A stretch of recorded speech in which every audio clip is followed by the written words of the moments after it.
can't scream this morning. That party on Saturday had me without a voice. It left me literally. That was a rocking party. Yes, it left me like, I didn't even say a word. It really did. Yes, somebody was like, I'm leaving. I gotta go. 20 minutes later. Right. That's good. That's good. It was okay. insane. It was too hot. It was really good. Anyways, good morning, everyone. Welcome to Cano House. We have a full house here. But before we get started, let's get Mr. Cano, Christian Cano, into his seat. Yeah. A new one. What shit we're gonna get in here? Woo! And he's been on that treadmill. He's been on that treadmill daily. I have. And I'm wearing my Martin Luther King shirt. Yeah. Yay! I bought this in Fayetteville. I love it. At a MLK event when I was there about 2 years ago. Mm. So I wanted to make sure that I watched it. So even though you can't really read it. So thank you. And I practiced this route because we're crowded. And I think we're going to do well. Right. Let me tell you, that Martin Luther King shirt is way better than Elvis Presley kind sometimes here. And let's just make sure that Yeah, you show. that color. What a professional. She's been on Flash Play about 100 times, so she knows how. We don't have a makeup artist here. Let's so see if I get an invitation back. You should. You would. He likes you. Wait, you've been The real- You're a repeat offender. The real question is, do you really want an invitation back? Listen, That's the big CPD key. always has the open doors, okay? As long as we keep it being invited on those parties. That party was on fleek. I've heard entrance on Saturday night was something that only rock stars would do. Well, I am a rock star, so that's all cool. I mean, like smoke machines and I saw the lights. entrance. I saw the video. It was insane. It Yep. was insane. Like, that's how you do a 50th. Well. That's how you do a 50th. That's great. I'm practicing. Next month is my birthday, so I'm over here trying to see what I'm going to come up with. What do you do for your I 60th? don't know yet. That's awesome. But I mean, I did mine at Chuck E. Cheese, Oh, Lord. No, I'm just kidding. I did mine at Mellow Mushroom downtown, or uptown. But a friend of mine was performing there, and so it was a drag show and That worked out. all kinds of gayness, and it was awesome. So, Awesome. But it wasn't the production. Like, hers was unreal. Well, kudos to whoever was doing the production. Yes. The Yeah. decoration was one of my friends Yes. also. He Oh, did wow. a wonderful, JD, you did great. Well, listen. It was awesome. Well, thank you, Megan McCain's, for taking over the show. So I want to... Not gonna do it. Let's start the show. Wouldn't be prudent at this time. Welcome, And I love Bernie Sanders. welcome to Coffee and Pan Let me Dulce. make this perfectly clear. Yes, we want that. That was a little bit of mixing there. There you go again. Right there. There you go again. All right. I can feel your pain. Okay, everyone got it out? All right. Okay, Daddy. Welcome to Fall Coffee for and Pedro. Take all the way live before that. Welcome it. to Coffee and Pan Dulce. Today is January the 15th. It is a wonderful day. Absentee balloting in the March primary here in North Carolina started, I believe, yesterday or the day before. So election season has started again. Looks like we just finished it. Ah. Every year. No relief. Let's turn the No electronics relief. off. Yes. Alexa, stop. I want to thank everyone who's watching us on Facebook Live and all of those who watch us later on Facebook and also on YouTube. Many of the people who watch us later on after work with a glass of wine or a beer or whatever you're watching. We have a great show today. As you have not noticed with my shirt, this is kind of our MLK kind of show. We'll be talking about the importance of his legacy, some things about his life, if people want to share that information. And also at the very end, we'll talk about events that are going on this weekend. And then, of course, we'll end up on where you're going to be this weekend. But before we start, I want to thank everyone for joining us today. And let's go ahead and salute to Coffee and Pan Dulce. My name is Christian Cano, so we will salute. Cheers. Cheers. Excellent. Thank you. I didn't I get should you do with my double. I should Oh, do double That's cheer. right. Cheers. As Ooh, turn off electronics. Oh, right? well, you know, that's cell phone, okay. so far. That's okay. We'll just act like it's part of the music here. Yeah. The Russians We won't ban her. hacked. We won't ban The her. Russians have hacked her. They got some terrible music, those Russians. listen, we want to thank Power Manolo's on. Bakery. Yeah, we want to thank Manolo's Bakery, our Pan Dulce sponsor. Everyone who knows Manolo or Manolo's Bakery, one of the great small businesses. Manolo's Bakery is at 4405 Central Avenue. Tres Leche Cakes, Pan Dulce, which is tamales, all kinds of wonderful stuff there. You know, we're all about buying local, and one of the things that I appreciate about you, LaWana, is LaWana has always made an effort to mention local places that she shops, especially black businesses or people of color, and that is something that's really important because we need to really support small businesses in our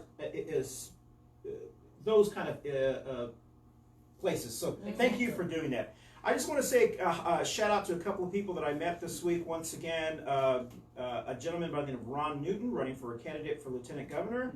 I met a lady, Reverend Amy E. Brooks, who is with a group called Green Faith, and they actually go around teaching churches how to help their congregation deal with climate change and that type of message.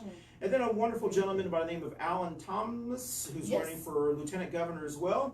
So thank you for shout out. I met some people last night at the LGBT chamber. Unfortunately, I had to leave early to get back for the debate. I didn't realize it started at 9. I thought it started at 8, so I had a lot of time. And there was a wonderful, wonderful group. I was very impressed by that. So we're going to go around. Let us know who you are. 30 seconds. We're going to try to keep to the time because we have a big group here. I'm not just looking at you, Jenny. Not going to do it. Tell us who you are. If you have a button, tell us that. And we're going to go around and start from your right because you're always right. Oh, that is me. I am Jenny-Jaymes Gunn. I am an LGBT advocate, and I represent Charlotte Pride, International Organization of Women in Charlotte. I have my little board button, and I also campaign for Tier Along. Fantastic.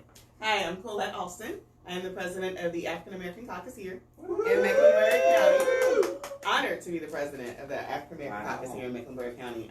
We actually just got started back up and running in May of last year, and we have been pretty much hitting the ground hard from day one. So, and a lot of us that are sitting here today, I wouldn't say a lot, but a couple of us are members of the caucus as well. And hopefully we can have some more members join here more and keep going. So I have money. Colette Alston. That's right. There you go.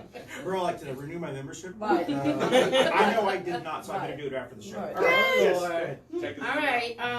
Good morning. My name is Ruth Perez. I'm a community advocate. Actually, I just came back from the city international cabinet. I've been a board member. This is going to be my second term. And I also I got a lot of buttons, but just close your eyes and visualize what you're saying.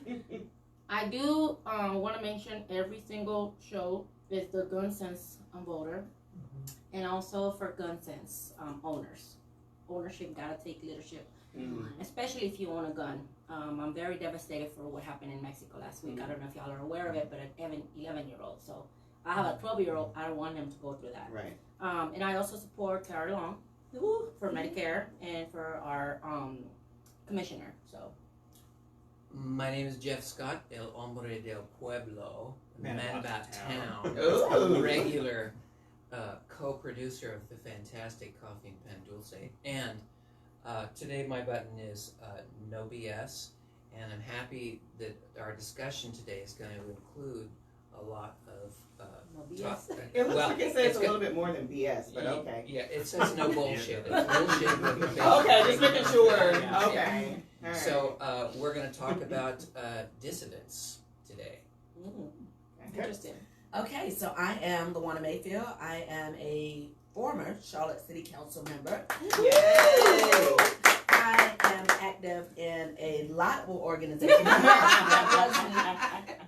Active in a lot of organizations. I do not have on buttons today, but I do have on my dragon's mane for protection against all things that may come our way as we step into 2020. But I am a supporter of Tier Along as well as Alan Thomas. And let's not forget that we have some judges out there. Yeah, a lot. And the race is very important. Yes. And I am a supporter of Aretha Blake. Yeah. Oh, yeah. Just keep her in her role fighting for our youth. Yes. My name is Kyle Kirby. I'm a native-born Charlottean, grew up in the Windsor Park neighborhood in Charlotte. Went to UNC Charlotte. Matter of fact, I'll go ahead and say hello to my alumni out there at UNC Charlotte. Also wearing a pin today for CMS, Charlotte Mecklenburg Schools, where I do some substitute teaching. Some really awesome students there. And unfortunately, I left my mug at home, but it was going to say Garinger High School, so I want to give a shout out to one of my favorite CMS schools out there. I'm also running for office. I'm running for the 102nd District for the General Assembly. If you live in downtown Charlotte, Plaza Midwood, Country Club Heights, Optimus Park, NODA, that area, that's our constituency right there. So really excited. And you are running as a Republican. That is correct. Is that correct? Yes, Okay, so you are running as a Republican. Do you have a primary? No, I do not. Oh, you're just waiting to see who wins the primary on the Democratic side. Absolutely, and it is a crowded field on that side, I might add. That is the incumbent is Becky Carney. Becky Carney, Mr. Jonathan. So Jonathan Peebles, Okay, excellent. And I just want to say I've met all three of those folks. Becky Carney, super nice person. Love Anthony Foreman, by the way. He is awesome. Tony. Oh my God! We know this Tony. He's awesome. Wow. He's a super sweet guy. All right, Tony, good luck. Shout out to Jonathan Peebles and his wife. They're just great, salt of the earth type of people. Love them. Well, thank you, and it's always great to have different voices on this show. You know, we've had actually our highest 2 rated shows is the Stony Russian with 8,000 viewers. That's right. And Matthew Reinhauer. And Matthew Reinhauer. So the only reason you're here is to raise our So I want you to cut out all the crap about how the other candidates are really nice people. Okay? That's got to stop right now. Because of LaWana's necklace. Yeah. That's There right. you go. I'm having an allergic Well, you reaction. know what? Let me be honest. I feel Let me like tell y'all, I am very impressed and very, very happy to have different point of views, different parties, because they're the ones that are actually taking the step and stepping in here and being and sharing the tales. Right. Thank you I for wish saying that. others would do the same thing. Please excuse my Just mom. saying that wasn't me. Okay. But anybody that possesses dragon's blood is someone to be reckoned with. Yeah. Exactly. That's right. If I start sneezing, I might get all out of it. We have a mini exorcism. So, so let's jump right into our show. Once again, I'm Christian Cano, one of your co-hosts as well. I'm wearing a button that I bought about 3 years ago, but I didn't realize I've known this saying for a long time. I think we all know this saying. I'm sick and tired of being sick and tired. I didn't really know who it came from because I think everyone kind of claims that it was said by so and so or whatever. And when I saw this button, I was like, oh, this is exactly how I feel, how I thought. And I've been a big fan of hers since I saw this button, looked into her, what she did, and so forth. And who is her for those who aren't watching you? Fannie Lou Hamer. Fannie Lou Hamer, yes. And we're going to talk about Martin Luther King Jr. This is a time of year that around the country that we are going to meetings, there's marches, there's also reflecting on his life and some of his legacy. So who would like to kind of tell us just a little bit about, I've got the kind of quick cliff notes here. Anyone like to talk to us about who Martin Luther King Jr. was to you? And then we can get into how his influence is, how is it influencing Charlotte Mecklenburg County, both politically and social justice? I'll go first. I'm the youngest here. Oh. Wow. I grew up in Texas, okay? And it was very particular because I grew up knowing the service that Mr. Martin Luther King had done. Because my mother and I used to live in the public housing. So every year, by this time of the year, they would do different events. They would do different parades. And we will not minimize, but we were kind of interpret Martin Luther King's labor. So I grew up knowing the big dream that he had. And it was actually, to me, as a child, it was to free the people.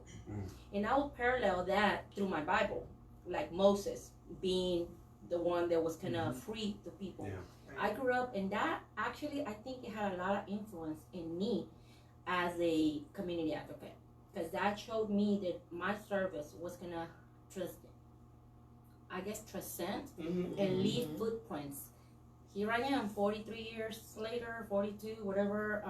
Whatever age you go by this week, yeah. Yeah, Mama Ruth. Yeah, that's right. And actually, a year ago, this month, January 29th, it'll be a year that I finished and graduated for 9 long-term months of a leadership class based on Martin Luther King. Congratulations. So it had really empowered me. It has given me a lot of vision. It had given me a lot of inspiration, and also to keep on moving forward. It doesn't matter how many struggles you go through. If you hear that calling to serve, no matter what, you're gonna leave a story behind. Even if you're dead, they're still gonna be talking about you. Excellent. Anyone else want to jump in? I would say I tie more to the activists, the true activists, and more of the truth, because we have fetishized Dr. King over generations. We don't talk about the fact that 3 short years after the I Have a Dream speech from jail, he acknowledged that his dream had turned into a nightmare, and that he talked about the complacency really of white America, saying, well, not yet, don't be too aggressive, don't move too forward. We don't talk about the fact that Dr. King didn't have a relationship with labor. It was Bayard Rustin who had a relationship with labor, who opened the door and made the introductions. We don't talk about what would have looked like if the conversation regarding the black community and access and equity stayed alongside the LGBT community. Well, one, you had a black gay male. You also had a black gay male who historically and overwhelmingly was always in interracial relationships. So you're at the pinnacle of this movement of black empowerment. Dr. King was silent when his leadership moved Bayard to the side and left him out on his own to fend for himself. We don't talk about the humanness. We still try to idolize and correlate him on that Moses level. He was a man and he had faults, and like all of us have faults, but he also was a voice. And when he became more powerful in his voice of pushing back and not just playing nice, that's when he was assassinated. That's when everything got And the fact that had he not stayed, because he was supposed to be here in Charlotte, he was on his way, but then you had the worker who was killed, so he stayed an additional night, but he was supposed to have been here. So had he not stayed, we don't know what would have happened, but you also have to recognize that if you trust the universe and whatever happens is going to happen, and there's we all have a dash from our born date and the day that we die. We don't know when that's going to be. We got to do as much as we can as far as good in that dash, but also there's an awareness. Like we were talking offline, I said society as a whole, we uplift non-black people talking about the plight in black America, but when black people address the issues on the ground in black America, then it's easier to try to isolate them or pick them off. We did that with Dr. King, so now many years later we want to highlight him. The church, his original church, turned it back up. They kicked him out, but yet they have memorialized the church, and you paid to go in because this was Dr. King's home church. But y'all kicked him out because you didn't want this activist out here. You wanted a pastor to stay home and do funerals and weddings. But now, after the fact, everybody wants a piece of the great Dr. King, but we don't like to acknowledge that he was a human. And in his humanness, he also recognized that we need each other, but that means I need you to speak up. I need you to speak up. I need you to speak up. It can't just be me. But isn't that also true of a lot of great people? I mean, they're seen to have sometimes feet of clay. They're sometimes the bad parts of their lives are the mistaken strategies that they may have embarked on don't bear any fruit. I mean, That is very true, but that wasn't the case with Dr. King. Yeah. Because it was the fact that he actually started speaking, becoming more aggressive in the real plight and started to not be so complacent that's when the problem became. Because some felt that he was becoming too radical. Like he talks about the fact that the young people, we want everything done immediately. Yeah. And then he had to sit back and realize that there was some truth in, okay, I'm doing all this work, but all you keep giving me is baby steps. You give me enough entry, but there's still so many strings to that entry that I'm not able to really collectively address the banking issue, redlining, block busting, who has access to jobs, how do we concentrate poverty, that we don't get to address legislative policy created specifically so that blacks can only succeed a little bit. Well, in his last few years, he addressed a lot of economic things. Yes. And when he went from this Moses-like character, you know, non-violent and all that, and moved to a conversation of equity, especially when we were fighting a war against socialism and communism, and we had the Red Scare and all that. And he's talking about the government doing reparations and bringing people up from a generational poverty and generational trauma for all people. And then you're White, labeled radical. Black, and all that, and say, Yes. Well- they need help. They need help. And they're going, oh crap, he's getting momentum. Yeah. It's time to take him out. Right. Jenny, Because And that's economic- exactly what led to economic death. disparity is something that everybody can relate to. Yes. It Kyle, does you not want to matter. say something about this? Well, there's been just such wonderful things said already, but going back to my earliest memories of Dr. King and who he And was. Colette, if we can jump in. Yeah, I remember, you know, in elementary school learning about this fabled person standing in front of the Lincoln, you know, memorial, giving these amazing speeches. I mean, if you listen to his words, it's just so beautiful. You know, but then as I became older and went to high school and then college and started learning about him in history classes and that sort of thing, you know, I learned about the activists. And the thing that I would say is, in 2020, it seems like the Martin Luther King holiday has turned into like a block party. And there's nothing wrong with celebrating him.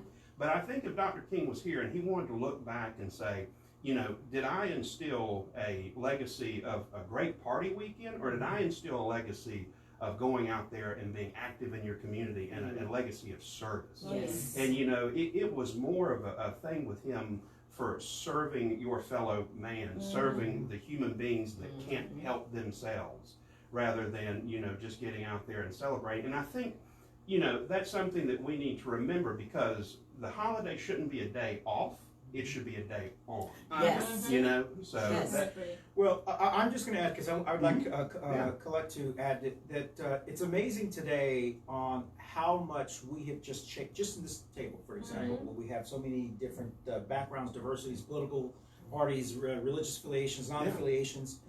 I remember 80, 90, there were states that didn't even want to recognize Martin Luther King. Right. Yes. yeah. that's right. So Arizona. I don't want us to forget that we still have a generation of people, baby boomers, probably even some Gen X people who were probably part of that movement. In Arizona, they lost the Super Bowl because they were darned it to recognize the MLK, the Martin Luther King. So we're not that far off of some states here, not even wanting to recognize. Yeah, we're not very removed from that time at all. No, that's it. If they'd only realized that it would have been a really good ski weekend, which is what it's Oh, turned out no. to in Northern California. Wow. All right. Well, I mean, And conversation. well, Lift it up, lift it up. These are some awesome pastries. How about that That cowboy? cannoli is. Come on, Colette. These are Mexican cannolis. We always give them to our guests who are here for the first time. I know you. you're probably going to take yours home, but you're welcome to try them. And this for is no my And it's reason. not second gonna- time. yeah, I was gonna say that's not her right. first Oh, time. that's right. You don't That's get right. one. All right. Yeah, so you can take. You So don't these have are to Mexican do the- cannolis. You don't have to eat it cannoli now, ritual. but that's the Mexican cannoli. All I right. They would are likely excellent, take by them the home way. because I need to run. You know, I just got back from Jamaica Christian. and Oh I my can't wait. gosh, Oh, that wow. is So I need to, just. you know, How was that? Keep it in. It was fantastic. Yeah. But that's not what we're here to talk about. That's So right. anyway, no, my very first memory of learning about Dr. Martin Luther King was I was 9 years old. And when I learned about him in school, I remember we had our television on that TV cart that got wheeled in. Everybody got Strapped excited. down. Strapped Yeah. down. Everybody got excited. We didn't know what we were going to watch, but we were like, ooh, it's No remote this today. control. It was Exactly. You had to turn the, yeah. So, you know, we watched this this program that had him giving his speech, his I Have a Dream speech. Mhm. And then behind the program, it was about going about how he affected and touched different people. And I remember when at the end of that program at my desk, and I just bawled. I was just like, how are we in a country that there's this much hatred because of race? And I didn't understand. But as I got older, I started to understand him more as a man. But I also had to take it upon myself to learn about him. I didn't appreciate how our school systems didn't really dedicate themselves to, especially, you know, later current Black history, you know? Yeah. And, you know, for me to have to learn that on my own, it frankly pissed me off. Yeah. And now as I've gotten older and gotten a little bit more in the political space, it's pissing me off even more. And we are not honoring him from what he set out to do in the lane that was set for him in his service here on earth. And the education behind what we need to understand politically, we've lost it. yes. So, and this is a little plug, so I'm sorry, Christian, but the African American Caucus has actually put together a book. Yes, I was going to ask you about that. And Yeah, we have gone the extra mile to go back to that time of what he was trying to do and educate people on these different areas of political government. And not We just need- have superficial conversations Exactly. during election time. There was a Exactly. purpose. Thank you. We need to know what does a city council person do? What do the county commissioners do? How does the sheriff get to where he is? You know, we don't have all of those connectivities, and we're not taught that in school at this level. You're Right. exactly So- right. And if I may, I'd Oh, like to go ahead. interject just something about education as a whole. Yes. It is extremely sad to see that not only are we losing a second history course in our school systems, but the lack of civics being Yes. taught in our Yes. schools Yes. is appalling. We are putting people out on the street that have, like you said, no idea what city council does, Right. what a county Have commissioner you never read does. the Constitution? Yeah, never even read Yeah. an amendment of the Yeah. Constitution, more or less the Constitution itself. Whereas in And our we're age failing. group, it was Yeah. mandatory. It Like was. you came out of school with a Yes. level Yes. of education and a level of responsibility, whether we took action That's not me on either. that responsibility I or don't not, Not me. was not is not the case. We learned it. We knew it. It was a part of who we are. And young people today, we're sending them, like you said, out into the I don't know world. here in North Carolina, but when in Texas, we even had elections That's not inside our ours. schools. Like they would prepare us how to vote, what to do, and stuff like that as kids. Yeah, we still have You got SGA, to. student government associations in school, but you know, I really think that the purpose of public fundamental education is twofold. It's to produce someone that can participate democratically in our society, Yes. and then be able to have a job and participate economically. Oh, in but our they society. have militaries coming into the school, recruiting them and letting Yes. them Right. Yeah, You know, and now I mean- you can't smoke a cigarette at 18, Thank but you can you. go die. And a you can foreign go land. in Yeah. war. So how is it that we live in a country Mhm. that expects for us to understand this political system that we're all supposed to participate in? Everybody's supposed to go out and vote, but you're not educating us on why or understanding what the power is that we have in our vote. I think that's the plan, though. Mm-hmm. If you go back and really look at historically Yeah. who the powers that be are Mhm. today, and we go back to the founding fathers of who were the ones who they deemed should be able to vote, Mm-hmm. were landowners, Right. mainly white male landowners. Right. When we look at the impact of gerrymandering, when we look at what we're teaching in our schools and what we're not teaching in our schools, we are trying to generate multiple generations of people that will just follow. Exactly. We don't Yeah. want leaders Yeah. anymore Exactly. because when you're educated, then you become a leader because then you Every question. time. We don't want Exactly. you to question. We want you to just go do. along with it. And the moment that you question, that's like when we were talking offline.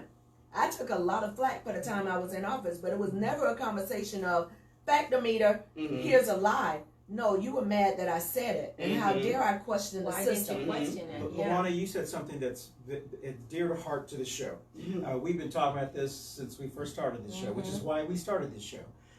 Both parties, actually probably all parties, even the third parties probably have this issue, is you have an establishment group of individuals, and they may have started off as progressives, and then when they got into power, it became the establishment. The elite. Yes, and especially in North Carolina, Yes. it is so blatantly. Bless And your I'll give. heart. We call, Exactly. I don't have my wig. We call them the Bless Your Heart Democrats, Yeah. which are I call the Plantation Democrats. Yes. No, that's Which- called a Dixiecrat. Well, that's right. Well, Go ahead and say it there. well, Okay, well, yeah. Secret. well, Dixiecrats, yes, where it's where we are people of color are good enough to run for local offices, or good enough to support you, but we're never good enough to be at the bigger Right. stage. Yes. At the Give pinnacle. an Yeah. example. Yeah. We had a gentleman who ran, and everyone knows what I'm talking about, ran for Congress, and our county chair and all these precinct chairs sent emails out, let's raise money, let's do this, we gotta get this person in office, get this person in office. We've got redistricting. Almost all of Myers Park and all the big money is now in the 12th Congressional District. I don't see one email going out there trying to raise money for Alma Adams. Exactly. And it is Exactly. so apparently we don't really need any money now. Right. But when it was And- this white male Exactly. It was we need to who wasn't even a Democrat and who is not a Democrat, and you're not going to say it, but I'm going to say it because I said it on Twitter in the beginning. You are not a Democrat. There's nothing about any of the work that you've done in the community that says you were a Democrat in the first place. You just came up with a bright idea because you tied your shoes that day that, I'm going to run for Congress. So you're absolutely right, because we need to be out here pushing for strong candidates. I am a believer of voting for the best candidate of choice. Yes, I am a registered Democrat. Yes, I'm a proud Democrat for the simple fact that the overarching values of the Democratic Party is what I align to. Right. I don't like a good majority of these so-called Democrats that are out here because they are not true Democrats. They are just people that are looking to check a box. Exactly. We need to be having a lot of conversation about raising money for Alma Adams because she has done more for the 12th Congressional District, not just black communities, not just poor communities. She has brought more money into our collective district than any other representative has in a very long time, even for the time that she's been in office. When you look at the other congressional representatives and our U.S. senators, she has done more to help. But are we having that conversation? Raise money for you? Well, look, Paint yourself white, you can do it. We've talked about this a lot during 2019, and we don't need to spend a lot of time on it today because It is African American, but we're talking about Martin Luther King, and we're Yeah. talking about the That's role and the voice of African Americans Right. that also includes African American women. When we think about what is the legacy of Dr. King, the legacy is a legacy of leadership. Yes. And the complacency that I was talking about when he wrote his letter from the jail, that complacency of we like you as long as we can control you. Exactly. If we are not willing around this table to at least put a pin on it, for you all to go out and do your own research and just connect the dots. Correct. And we're doing it. Is that what they call the letter Yeah. from Birmingham jail?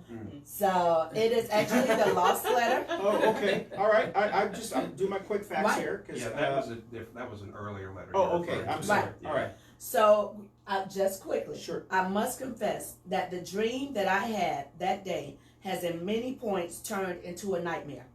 Now, I am not one to lose hope. I keep on hoping. I still have faith in the future, but I've had to analyze many things over the last few years, and I would say over the last few months.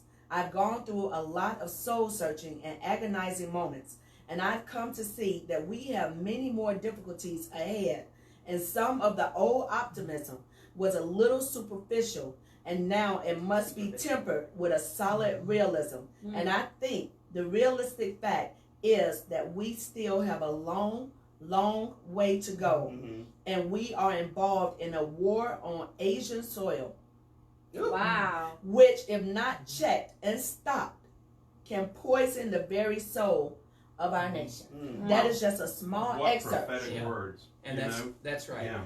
That's probably Leadership. what. If we're not creating it and we're not supporting it, Exactly. we are living the definition of insanity. We are. And the one thing that I want to riff on that you said earlier, our government and the 1%, the oligarchy that Bernie Sanders talks about, is that they're using violence. And violence can be a word, can be of segregation, mass incarceration, where you're ripping young African American men out of society and using a racist war against drugs. Sure. And ripping them out of society and putting them basically on a plantation. Yes. And they're working in these That's what it private is. prisons, which is including destroying local businesses as well. There's example after example. Or we're having a student loan crisis because we feel it incumbent to spend $6.4 trillion in Asia again, in Afghanistan, which is in Asia. And most of all, you're using violence and segregation and words and deeds to separate people that look different, whether they're visibly queer, whether they're a person of color, a person of a different faith that's not Judeo-Christian, and that is the problem. And they're using violence as that tool, just like they did in Vietnam. Yep. They're doing it today in Iran. And we're allowing it. Listen, I want to just quickly recognize some people that are watching us as usual. You want to? Yes, my friend Carlos Figueroa. Carlos. Hi, Carlos. Carlos. Hey, Carlos. He said hello, everyone, especially to my dear friend. Thank you. Tara Long. Tara Long, she Thank said you. full Hey, house. Tara. Everybody. And we have a couple of others. Yeah. Come on, Yeah. comment, Yeah, say hi to us. Thank you. Share us as much as you can. Listen, I want to switch over to how this impacts Our local. locally and how it impacts our Latinx community, because it does impact our Latinx community, especially here in the Charlotte region. But I do want to say, I know you hate when I do things like this because we talk about this all the time. I do find it very interesting at last night's debate that our party is younger and browner. I'm a Democrat. Yeah. The base of you cannot win our nomination without getting the young brown vote, specifically the black women vote, the African American women vote, the Latinx vote. They vote at very, very high percentages. You cannot get it, but yet that stage was not reflectant of our party. Everybody's So following. this is a regular. That's This is really a, interesting. Sure. Why do you think that is? Let me tell you why. Okay. Yeah. This is what I think, and then everyone can in 30 seconds because I don't want to go over time. This one, I'm a huge supporter of Bernie Sanders. Huge supporter. And Bernie Sanders was up there talking about we need a revolution, we need this. When a white man, this is the reality. As a white man, I grew up a white person. My driver's license is white. I've almost thought I was white until we started checking the Hispanic ethnicity in the department. Well, there's So I always also had the benefit nothing of wrong it. with being a white person. Oh, there's nothing wrong with Let me it. say But that. I say this Right. I mean, I say it's important to know. So We know. I do know. Before I moved to Charlotte, when someone like Bernie Sanders is up there saying, "We need this and we need this and we need this," it is, "Oh, he's fighting for us. He's progressive." But whenever there are people of color that are candidates that do that, they're troublemakers. They're this. They're this. Again. Yeah. So there Not is, and I've noticed that being here in Charlotte, that as a white when I ran for Congress as a white person, because no one really knew I was Latinx, they just always thought I was white. They were like, "Oh, you're Latino." It was worse to be Latino than it was to be gay. Right. But this is within the party that's supposed to be the progressive. The welfare party. party. In this region. It's so interesting to see this because the Republicans, we've got Mark Robinson that's running for lieutenant governor, who's an African American. I think you're seeing a lot of folks stepping up within the Republican Party, Latinos, African Americans, other folks, that are people of color. And it's interesting to note what you had to say earlier. And then what you're talking about is the base is so much different than the people that you're putting out there. Is this the incarnation of that plantation mentality where these are forgive the term, but have you ever heard useful idiots? Yeah. Yes. These are the people. We need your votes, but we don't want your face out there. Right. Which That's is something exactly. that we got Yeah, to And that's but both hang on a parties. second. That's both parties. Yeah. So we got to acknowledge it. I'm not saying it's we're blameless Democrat, by any Yeah, means. I mean, unaffiliated, all of them. just about almost 4 years to the day, y'all did ramrod a bathroom bill that hurt a lot of people that look like me. through the Congress. It hurt our city. We can't hurt this city And To the General Assembly. Right. through the General But it was Assembly. the Republican-led General Assembly. Yeah, and it was authored by a Republican, and it was passed through by a Republican governor that got his ass fired. Yeah. So let's not gloss that over. No. I not got at people all. like Trying to me stop it. Mhm. that got murdered Yes. because of Republicans. Mhm. So I want to call that out. I don't want to gloss it over that the Republicans have now become this progressive Well- open party when you guys did that. Well, There's people that have been murdered because of both parties and people that are unaffiliated. But And I we're don't talking think about it's right here in North necessary Carolina. Right, to and put we're talking that about on recently within a single party. the scene. last 5 Because years. that issue, there's no doubt that was not, something that was unnecessary by any Yeah, means. it was unnecessary. It's made Charlotte look foolish. Yes. It's Yes. made North Carolina look as a regressive state. Yes. And North Carolina and Charlotte historically have been leaders in the Exactly. Southeast. We've been leaders in our state for progress. I mean, the for- same was, Yeah. we're not South Carolina. Right. Right. Now it's like, Well, that's now, what- if only we could be as And that's- liberal South South Carolina. And, Carolina's and more I'm progressive sorry you now. were hurt Yeah. by that, by all Well, means, I and that's mean, inappropriate. I don't. It's one of those things, and I came from a state that tried to pass the same thing a year after that, and they patterned it after the North Carolina bill. Everyone Yeah. did. We were the And- model. Yeah. And Which is sad. embarrassing. which is a horrific legacy. I testified at the Texas Senate. I faced a panel of Texas senators that were predominantly Republican. There was one Democrat on the panel, and he was the only one that voted against the bill, and they passed it along party lines. They passed it through the Senate. It died in the House, luckily. But the reality is that the trauma, the doors that it shut for transgender Americans, the chilling effect that it had Yeah. is immeasurable.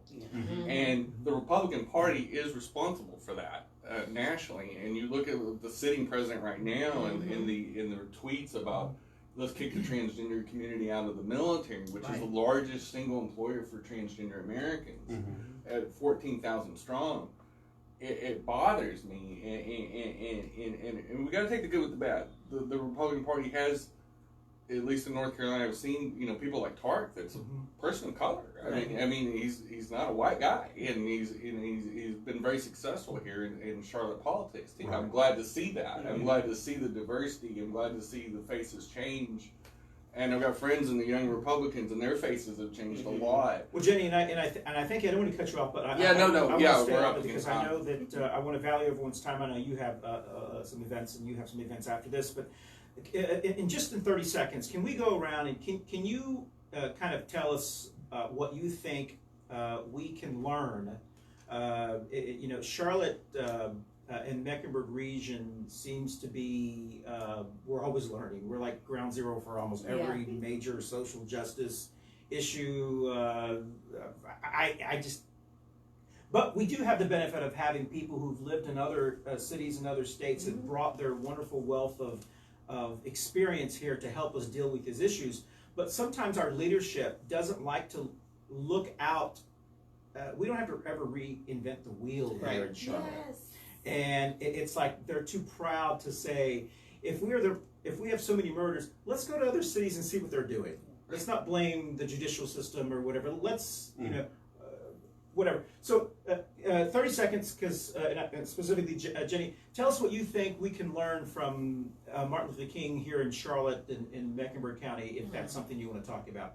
Absolutely. Dr. King, his legacy, especially in his latter years, was talking about economic equity for all. Yes. Yes. And if you put everybody on a playing field and give them the power and empower them, what a better country we have. And that was a beautiful message, and it was a powerful message, and ultimately, I believe it's why he was killed. It's on me now? Yes. Okay. So yeah, as far as I'm still sticking to education. At the end of the day, we can be so much more empowered. I do truly believe that during that time of Martin Luther King in the 60s, that there was a lot more of a concentration, especially through our churches, where we were taught a whole lot more about what was really going on. And through the African American Caucus, that's exactly what we intend to do. throughout Mecklenburg County. So we will be working with churches. We're exposed to about 80 at the moment. Wow. We will be getting our membership to go out and actually teach this document and get people more empowered. A lot of people don't even know that, when you're talking about the Electoral College, all I hear when I'm out, especially in our Black communities, oh, my vote doesn't count. It's the Electoral College. It's a bad system. Well, guess who puts the Electoral College people there? Yeah. You do that in your county, okay? Right. Through your county parties. Yeah. So you have to get involved, Yeah. period. But if you don't know, you can't grow. That's what we're here for. That is the tagline for 2020. If you don't know, you can't grow. Yep. 30 seconds. 30 seconds. Specifically, maybe the Latinx community. For Latinx, I think I'm learning and also trying to take that with me as well. That learning part. That has been our vision since 2017, 16. Where we need our Latinos to get educated. If they don't know, This will be in Spanish as well. Great. Okay, Great. sorry. We need them to get educated because they don't know the power of their vote and their voices. Something that I want to make sure that they keep in mind with Martin Luther King is transparency. If you're going to choose a leader, if you're going to vote for someone, don't just wait until the voting time. Exactly. Do your research. Do your Exactly. homework. It's like it kind of always says that it's like applying for a job. Applying for a job. Are they And just you showing go up at your ahead- church when they're running for office? And, God. go ahead and read their resume. Their resume When they lose, do means you a never lot. see them again? Because you can't just have people like I get a whole bunch of emails. Can you share this? Can you share my file? I'm like, who in the world are you? When have we ever had communication? Right. I'm always at public forums. I've never seen you. How do you expect me to support you? So that's my main goal, just transparency. And if you're gonna be running for something, be honest and say, hey, I just want to do it for the money. I just want to have a face out there, or Exactly. I Solid. really want to do the service. Honesty doesn't work, but Well, expertise, yeah. Jeff, who is a current Sure. candidate and has run several times. Yeah. And we're running again, aren't So my father, who was a reporter at the San Francisco Golden Gator newspaper, was sent to Selma back in the early '60s, and he was very much a child of the '60s, and he really believed and told me this, that there was a period when they thought the world is really going to change. There's something going on here, and it's happening, and it's really big. And I think that legacy, that you can resist non-violently, that you can stand up for your principles, and that you can make big changes in the world, is a very powerful message. So what I neglected to mention earlier when we did introductions is that I have a video podcast. I am on the Square Media Network, and my show is Unapologetically Black with LaWana Mayfield. I feel like in office for the 8 years I served, and now out of office, yes, I'm taking a break because I needed a break. But also I recognize that I am King's legacy. I am that elected official who got into office and still fought for working class, working poor people, fought for small business. What I had hoped would happen when I ran is that other people would realize that you can get into office and do good. And it's not about, you represent your party, but I represented a district that was very diverse. My Republican small business owners knew that they can call me just like my Democratic, because I didn't ask you your party affiliation. Right. All I asked is, what was your address to make sure you was in my district? Otherwise, I'm going to try to refer you to your rep. But that is Dr. King's legacy today in 2020, is for us to continue to show up and speak out. But we collectively must be educated. We have to stop voting people in that have done nothing but giving you a great soundbite that you don't see. And we have to stand up and support those that are out there doing the work, because you can't sit back and not help, but then be mad when you get the result that you receive. So we are in a period right now. The census is going on. People be educated and take part in the Be freaking counted. census. Yes. Be Be counted, everyone. Mhm. Elections, primaries are March. Yeah. The primary is where you actually have choices. If you do March not 3rd. vote, if you do not get out here and be a part of the census, shut the hell up. There you go. Thank you. Thank you. Thank you. Well, it's hard to follow that. I said it for you. That's why we say y'all mentally judge. You know, I think for me, the legacy of Dr. King is the same legacy that we had in 1776 that we have yet to live up to in 2020. And that is all men are created equal, you know, no matter what race, what sexual orientation, what you do for a living, how you believe, how you worship. All men are created equal. And that's the great thing about our country is we have the possibility of Right. living up to the original founding idea. And another thing about Dr. King is, and I may be wrong because you're the expert. I am not. You can look and you cannot find what political party Dr. King was associated with. You're right about that. Yes. So he made it very, very, a very good point That's his Billy in Graham. not aligning himself Yep. with one way or another. And Dr. King, he had to overcome a lot of stereotypes. And I feel like I understand a very little bit about overcoming stereotypes because when I, as a Republican, I have to identify that because of the office that I'm seeking. Right. When I walk into a group of people, I'm automatically discounted because of the R next to my name and the color of my skin. And that is something that from the day Dr. King was born, he had to overcome. And there's so many people in this day and age from the day they're born that we have to overcome. And we need to remember that we're all in this together. We're all sitting around this table, drinking coffee, communing, having a discussion. And that's what we lack so much in today's Yes. politics is a discussion. Yes. You know, everybody has to be emphatically right or emphatically wrong.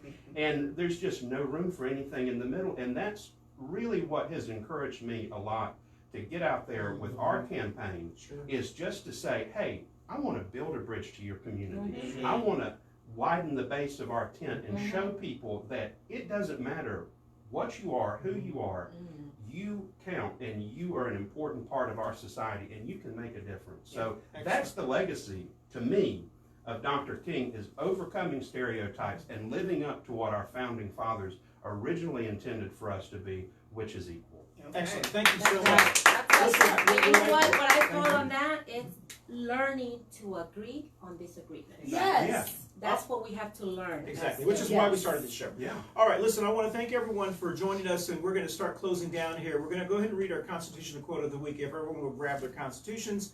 Once again, I'm one who truly believes that a copy of this Constitution should be in every drawer, every hotel room in America by the Bible, the Book of Mormon, if it's a Marriott property. Because, well, you know, all the Marriott properties have to have the Book of Mormon, which I know Every hotel has them. on the Bible. But every hotel needs to have a copy of the Constitution because it's just as important or even more important. So let's go ahead and read Amendment 1. Do you want to go ahead and do that, Jenny? Sure. Okay. Amendment 1. On page 21. Congress shall make no law respecting an establishment of religion, or prohibiting the free exercise thereof, or abridging the freedom of speech, or of the press, or the right of the people peaceably to assemble, and to petition the government for a redress of grievances. Yes. Excellent.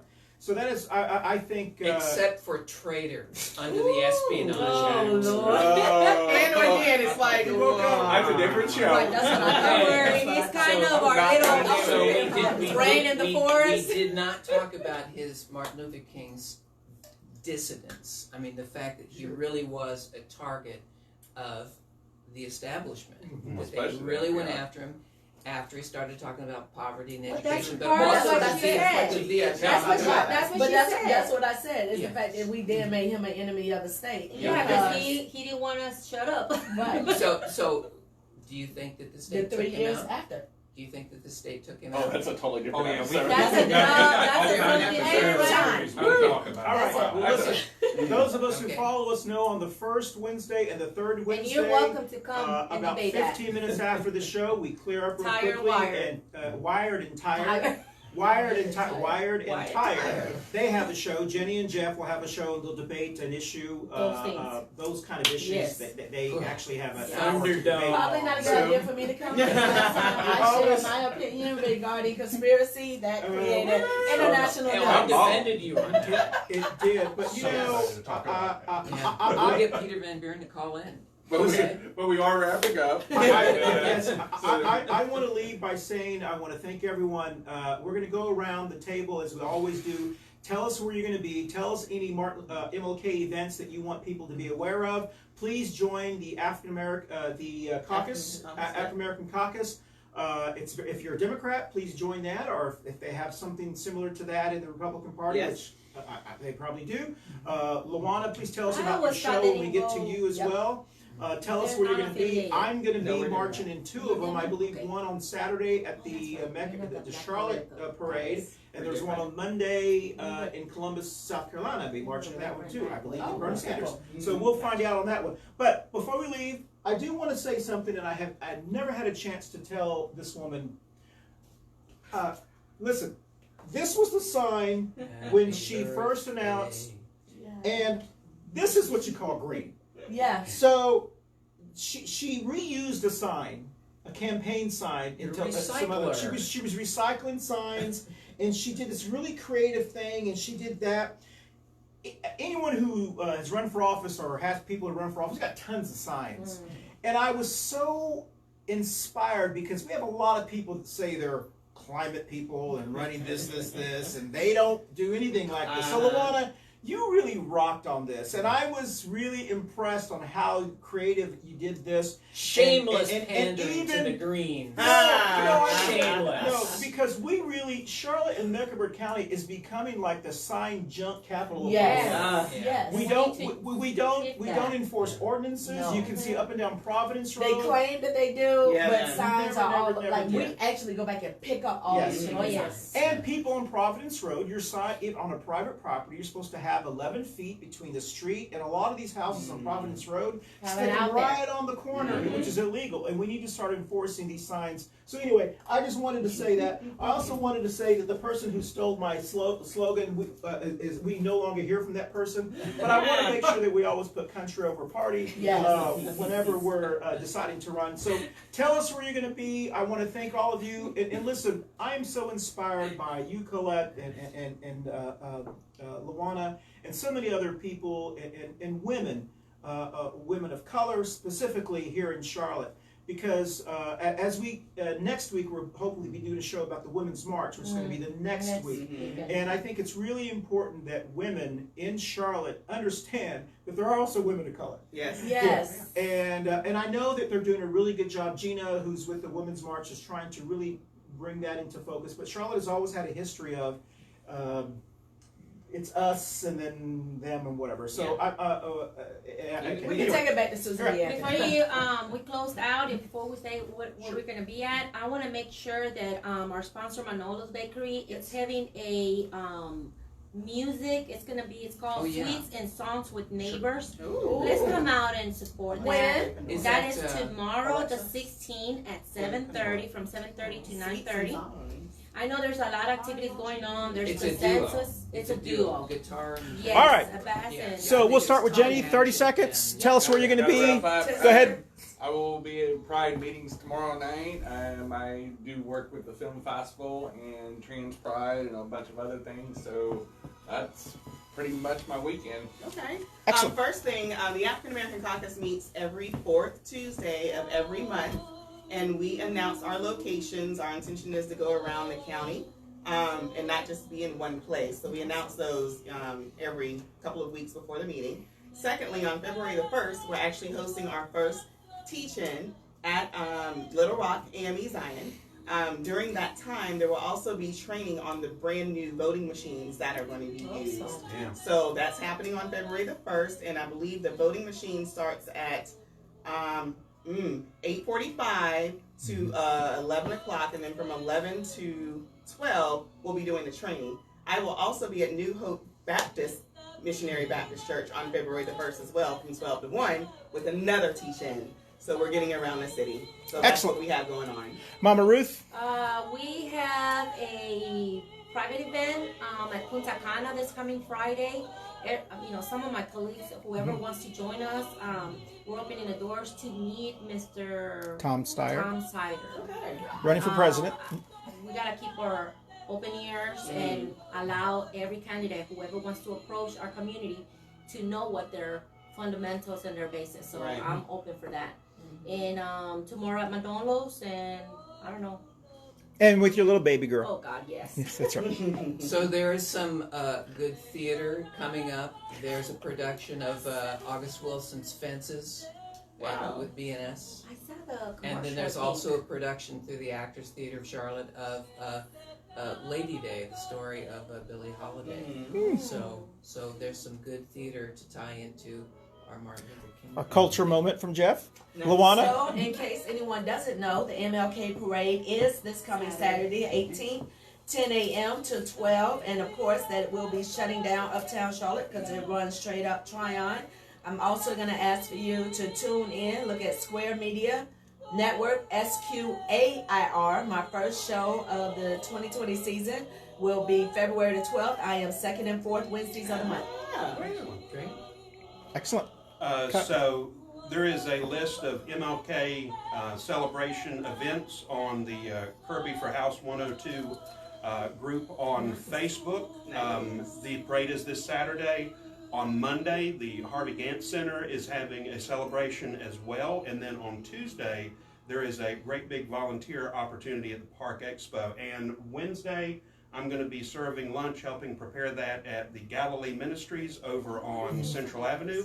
It's free, open to everyone. If you want to come have lunch and fellowship with some great people from the community, I highly encourage for you to do that with our group. All right? Excellent. Well, thank you very much. We're going to wrap up and then we'll start the next show in a little bit. Bye-bye. Bye.